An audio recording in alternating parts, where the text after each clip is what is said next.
तो चार चीजें आपको करनी है। एक तो कैलकुलेशन वहां करनी है जहां जरूरत है। आधी जगह में जरूरत नहीं होती है कैलकुलेशन करने की, ऑप्शन से सवाल हो जाता है, डेसिमल से या यूनिट डिजिट से, डिजिटल सम से, और भी बहुत सारे तरीके होते हैं। अभी डाउनलोड करें करियर विला। हेलो सर, मेरा क्वेश्चन ये है कि जब भी हम प्रिपेयर करते हैं कॉम्पिटिटिव एग्ज़ाम के लिए, तो मैथ्स में क्या होता है कि कॉन्सेप्ट आपके क्लियर है, सारी चीज़ क्लियर है, बट क्या होता है स्पीड अप नहीं हो पाती। स्पीड का जो है बस एक ही मंत्र है, प्रैक्टिस। जैसे सर मैं 3-4 साल से पढ़ा रहा हूं, मुझे इतनी प्रैक्टिस हो चुकी है कि मैं लड़कों को इधर गरियाता रहता हूं, इधर मेरा हाथ चलता रहता है। फॉर्मूला सही जा रहा है, राइटिंग भी खराब नहीं हो रही, लाइन भी ऊपर से नीचे नहीं हो रही। तो स्पीड बढ़ाने का केवल एक ही फंडा है, प्रैक्टिस। दूसरी बात कि आपको ये भी पता होना चाहिए कि जो आपने कंसेप्ट पढ़ा है वाकई में सब कुछ पढ़ लिया कि कुछ छूटा तो नहीं है। सब कुछ कवर करना है पहले, उसके बाद एग्जाम से 3-4 महीने आप पहले आपका सिलेबस खत्म हो जाए तो बहुत ही अच्छा है। और उसके बाद 3-4 महीने में आपको डेली दबा के प्रैक्टिस करनी है। स्टूडेंट कहता है सर पढ़ तो सब कुछ लिया, फिर मैं पूछता हूं सर सवाल कितने लगाते हो आप डेली, तो कहते हैं सर 5 लग जाते हैं, 10 लग जाते हैं। मैंने कहा 5-10 से क्या हो रहा है, कम से कम 100 क्वेश्चंस आपके डेली पर डे होने चाहिए। और आप 3 महीने तक लगातार करोगे तो गारंटी है कि आपका जो है सिलेक्शन पक्का होगा। और sir one more question, table कैसे याद करें? टेबल याद करें। टेबल मतलब क्या, जैसे पहाड़ी सर। 2 2 4 4 4 16, तो इसमें क्या बड़ी बात है? मेरे को आते हैं, बताओ कौन सा टेबल, कहाँ तक के? 10 तक के मेरे को आते हैं टेबल। 10 10 100, 20 20 400, बताओ कहाँ के, कौन से table?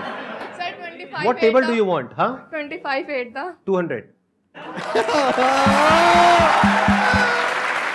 What are you talking about? बताइए सर, जवाब दीजिए। एक्चुअली कोरोना में जो ऑडियंस आई है ना, उसकी सर कैलकुलेशन इतनी वीक है। एक तो पेशेंस नहीं है सर। कोरोना में एक नुकसान हुआ है, लोगों का पेशेंस बड़ा लूज हो गया, जल्दी चाहिए, तुरंत चाहिए। कैलकुलेशन आजकल की पीढ़ी की जो आ रहा है वो इंग्लिश में तेज है, वो टेक्निकल कामों में तेज हैं, सोशल मीडिया चलाने में तेज है, लेकिन उनकी मैथ्स की कैलकुलेशन बहुत खराब है।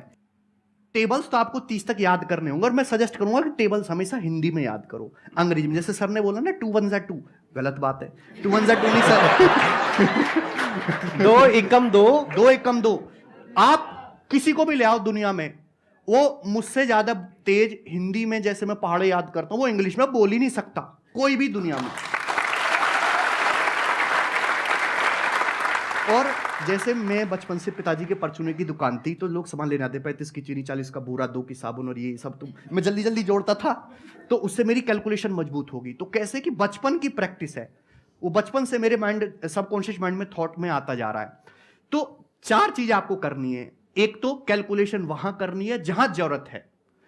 आधी जगह में जरूरत नहीं होती है कैलकुलेशन करने की, ऑप्शन से सवाल हो जाता है, डेसिमल से या यूनिट डिजिट से, डिजिटल सम से, और भी बहुत सारे तरीके होते हैं। दूसरा कि डेसिमल का डर आपको दिमाग से हटाना है, दशमलव का। कोई श्रम वाली बात नहीं है, आप किसी छोटे बच्चे की किताब लो और दशमलव का डर उससे हटाओ, उससे प्रैक्टिस करो। दूसरा कि पहाड़े तो आपको 30 तक याद करने होंगे, इसमें कोई भी शॉर्टकट नहीं है, और हिंदी में याद करने, और कैलकुलेशन वही करने जहां जरूरत हो। कैलकुलेशन को हमेशा ब्रेक करके करो। जैसे कि मैं आपसे कहूं 98 इंटू 7 क्या होता है, तो 98 की 7 में कभी गुणा मत करो। 98 को 100 - 2 लिख के 7 के पहले 100 में गुणा करो, 700, फिर 14 घटा लो आप, 686, इस हिसाब से। Thank you sir.